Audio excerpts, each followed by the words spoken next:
പ്രണയിനി രചനാ സംഭാഷണം മൈഥിലി മിത്ര ഭാഗം 6. എങ്കിൽ പിന്നെ ഏട്ടനും കൂടി ഒന്ന് കാലും അടിച്ചിട്ട് കിടക്കാൻ മേലെ. ആര് പറഞ്ഞു ഈ പൊളി ലൈഫ് ആസ്വദിക്കേണ്ടെന്ന്? എനിക്കും ദേഷ്യം വരുന്നുണ്ടായിരുന്നു. അല്ല പിന്നെ വയ്യാതെ കിടക്കുന്ന ഒരാളുടെ മുന്നിൽ നിന്ന് ആരെങ്കിലും ഇങ്ങനെയൊക്കെ കളിയാക്കുമോ? കൊതിയില്ലാഞ്ഞിട്ടാണോ കുഞ്ഞി? എങ്ങനെയൊക്കെ നീ ചാടി ചാടി നടക്കുന്നത് പോലെ അനുകരിച്ച് നടന്നിട്ടും എനിക്കൊന്ന് വീഴാൻ പറ്റുന്നില്ലെന്നേ. അതും പറഞ്ഞ് ഏട്ടൻ പൊട്ടിച്ചിരിക്കുന്ന കണ്ടപ്പോഴേക്കും കാലും മടക്കി മുതുകിനിട്ടൊന്ന് കൊടുക്കാനാണ് തോന്നിയത്. പിന്നീട് സ്വന്തം ഗതികേട് ഓർത്തുകൊണ്ട് ഞാൻ പിന്നെയും നിശബ്ദയായി. എന്തിനാടാ വെറുതെ അവളെ കുറുമ്പ് കയറ്റുന്നേ? അതിനൊന്നാമതേ വയ്യ. ഇനിയിപ്പോൾ നീയും കൂടി ഇളക്കിക്കോ. വീണ്ടും അച്ഛൻ എൻ്റെ രക്ഷകനായി എത്തി. എൻ്റെ കുഞ്ഞിപ്പെണ്ണിന് എങ്ങനെയുണ്ട്? കുറഞ്ഞോ? പൊടുന്നനെ വാതിൽക്കൽ നിന്നും ഒരു പരിചിതമായ ശബ്ദം കേട്ടപ്പോഴാണ് ഞാൻ കണ്ണുകൾ അതിശയത്തോടെ അങ്ങോട്ടേക്ക് നീക്കിയത്. വന്ന ആളുകളെ കണ്ടപ്പോഴേക്കും എൻ്റെ കണ്ണുകൾ ഒട്ടൊരു പിടപ്പോടെ വിടർന്നു. ഉണ്ണിയച്ഛനും അനിതമ്മയും. എനിക്ക് വല്ലാത്ത സന്തോഷം തോന്നി. പ്രതീക്ഷയോടെ എൻ്റെ നോട്ടം അവരുടെ പിന്നിലേക്ക് പാഞ്ഞുവെങ്കിലും ഒരു നോക്ക് കാണുവാൻ കൊതിച്ച ആ ഒരുവനെ കാണാത്തതിനാൽ എൻ്റെ കണ്ണുകൾ എന്നോട് തന്നെ കലഹിച്ചു. എൻ്റെ കുഞ്ഞിപ്പാറുവിന് ഉണ്ണിയച്ഛനെ മാത്രമേ കണ്ണി പിടിക്കുകയുള്ളോ? ഈ പാവ എന്നെ പിടിക്കില്ലേ? ഞാൻ ഉണ്ണിയച്ഛനെ നോക്കി ചിരിച്ചുകൊണ്ട് കിടന്നത് കൊണ്ടാവാം പിന്നിലായി വന്ന അനിതാമ്മയെ അധികം ശ്രദ്ധിക്കാതിരുന്നത്. അനിതമ്മ വന്ന് എൻ്റെ കൈ കവർന്നുകൊണ്ട് എൻ്റെ അരികിലേക്കായി ഇരുന്നപ്പോൾ ഉണ്ണിയച്ഛൻ എൻ്റെ തലയ്ക്കരികിലായി നിന്നതേയുള്ളൂ, തലയിൽ കൂടി ഒന്ന് തലോടിക്കൊണ്ട്. അപ്പോഴേക്കും സന്ദീപേട്ടൻ അമ്മായിയച്ഛനെ കണ്ട സന്തോഷത്തിൽ കട്ടിലിൽ നിന്ന് എഴുന്നേറ്റ് നിന്നിരുന്നു. ദീപേച്ചി അച്ഛനും അമ്മയും വന്ന ആനന്ദത്തിൽ ചായ ഇട്ടുകൊണ്ട് വരാം എന്നും പറഞ്ഞ് അടുക്കളയിലേക്ക് പോകുന്നത് കണ്ടു. ആഹാ, എല്ലാവരും ഉണ്ടല്ലോ. മുകുന്ദൻ വന്നില്ലേ? മുറിയുടെ ചുവരിലായി ഇട്ടിരിക്കുന്ന സെറ്റിയിലേക്ക് ഉണ്ണിയച്ഛനും സന്ദീപേട്ടനോട് ഒപ്പം ഇരുന്നു കൊണ്ട് അച്ഛൻ ചോദിക്കുന്നത് ഞാൻ കേട്ടു. ആ ചോദ്യത്തിനുള്ള ഉത്തരത്തിനായി പെരുമ്പറ അടിക്കുന്ന ഹൃദയത്തെ അടക്കി പിടിച്ചുകൊണ്ട് ഞാൻ കാത്തു. കട 9 മണി വരെയില്ലേ രാമ? അവനെ അവിടെ ഇരുത്തിയിട്ടാണ് ഞാൻ ഇങ്ങോട്ടേക്ക് പോന്നേ. പിടപ്പോടെ വീണ്ടും വാതിൽക്കലേക്ക് വേഗത്തിൽ നീങ്ങിയ എൻ്റെ കണ്ണുകൾ ഉണ്ണിയച്ഛൻ്റെ വാക്കുകൾ കേട്ടപ്പോഴേക്കും നിരാശയോടെ അതിൻ്റെ 4 ഇരട്ടി വേഗത്തിൽ പിന്നിലേക്ക് വലിക്കപ്പെട്ടു. അനിതമ്മ എൻ്റെ കാലിലും കയ്യിലും ഒക്കെ തലോടിക്കൊണ്ട് എന്തൊക്കെയോ ചോദിച്ചുകൊണ്ടിരിക്കുകയാണ്. അവരുടെ വീട്ടിലേക്ക് ഈയിടെയായിട്ട് ഞാൻ ചെല്ലാത്തതിലുള്ള പരിഭവങ്ങൾ പറയുന്നുണ്ട്. ഇനിയെങ്കിലും റോഡിൽ കൂടി നോക്കി നടക്കണമെന്ന് പറഞ്ഞുകൊണ്ട് കരുതലോടെ ശാസിക്കുന്നുണ്ട്. ഞാനതെല്ലാം പുഞ്ചിരിയോടെ കേട്ടുകിടന്നു. അമ്മ മാത്രം അനിതമ്മയെ ഒന്ന് ചിരിച്ചു കാട്ടിയെന്ന് വരുത്തിയിട്ട് പുറത്തേക്കിറങ്ങി പോകുന്ന കണ്ടു. ചായ. കുറച്ചു നേരം കഴിഞ്ഞപ്പോഴേക്കും ദീപെടുത്തി കയ്യിലൊരു ട്രെയുമായി വന്നു. വേണ്ടായിരുന്നല്ലോ മോളെ, അത്താഴം കഴിക്കാനുള്ള സമയമായില്ലേ? ഏട്ടത്തിയുടെ കയ്യിൽ നിന്നും ചായ വാങ്ങിക്കൊണ്ട് രാമച്ചൻ ചോദിക്കുന്നത് ഞാൻ ശ്രദ്ധിച്ചിരുന്നു. ഇവിടെ വന്നിരിക്കും ദീപേ. എല്ലാവർക്കും ചായ കൊടുത്തു കഴിഞ്ഞ് ഇത്തിരി പിന്നിലേക്ക് മാറി ഭിത്തിയിൽ ചാരി നിൽക്കാൻ പോയ ഏട്ടത്തിയെ അച്ഛൻ വിളിച്ച് കട്ടിലിലേക്ക് ഇരിക്കാൻ പറഞ്ഞു. ദീപേടത്തി ഒന്ന് പുഞ്ചിരിച്ചുകൊണ്ട് എൻ്റെ കാലിനരികിലായി വന്നിരുന്നു.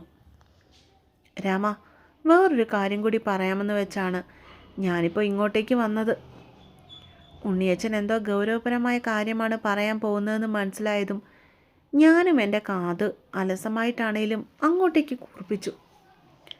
അച്ഛനും മുകുന്ദേട്ടൻ്റെ അച്ഛനും കുഞ്ഞുനാൾ തൊട്ടുള്ള കൂട്ടുകാരാണ്. അതുകൊണ്ട് തന്നെ എന്ത് കാര്യങ്ങളും അവർ രണ്ടുപേരും തമ്മിൽ തീരുമാനിച്ചുറപ്പിച്ചിട്ട് ചെയ്യുകയുള്ളൂ എന്നത് പണ്ട് തൊട്ടേയുള്ള ശീലമാണ്. മുകുന്ദന് ഒരാലോചന വന്നിട്ടുണ്ട്. പെങ്കൊച്ചേതോ ഒരു സ്വകാര്യ ബാങ്കിലെ ജോലിക്കാരിയാണ്. നമ്മുടെ ബ്രോക്കർ കൃഷ്ണൻകുട്ടി കൊണ്ടുവന്ന ആലോചനയാണേ. അന്വേഷിച്ചിടത്തോളം നല്ല കൂട്ടരാണ്.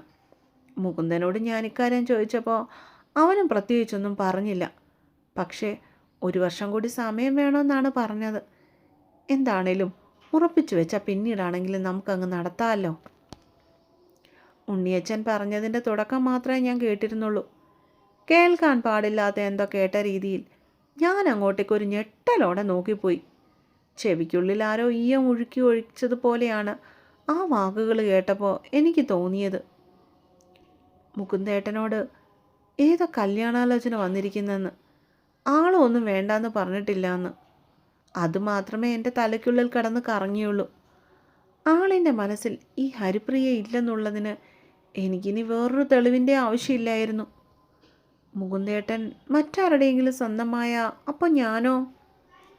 കണ്ണിലും മനസ്സിലും സ്വപ്നങ്ങളിലും നിറച്ച ആ ഒരുവനെ എങ്ങനെയാണ് ഞാൻ എന്നിൽ നിന്നും പടിയിറക്കി വിടുക? ആലോചിക്കാൻ പറ്റുന്നതിലപ്പുറമായിരുന്നു എനിക്കത്. വർഷങ്ങളായി ഹൃദയത്തിൽ കൂടുകൂട്ടിയ ഇഷ്ടത്തെ ഹരിപ്രിയയ്ക്ക് മറക്കാൻ പറ്റുമോ? ഞാൻ എന്നോട് തന്നെ പുച്ഛത്തോടെ തിരക്കി. ഇല്ല, ഒരിക്കലും പറ്റില്ല. എന്നിലെ ഹൃദയത്തിന് മറുപടി പറയുവാൻ ഒരു നിമിനേരത്തിൻ്റെ ആവശ്യം പോലും ഇല്ലായിരുന്നു.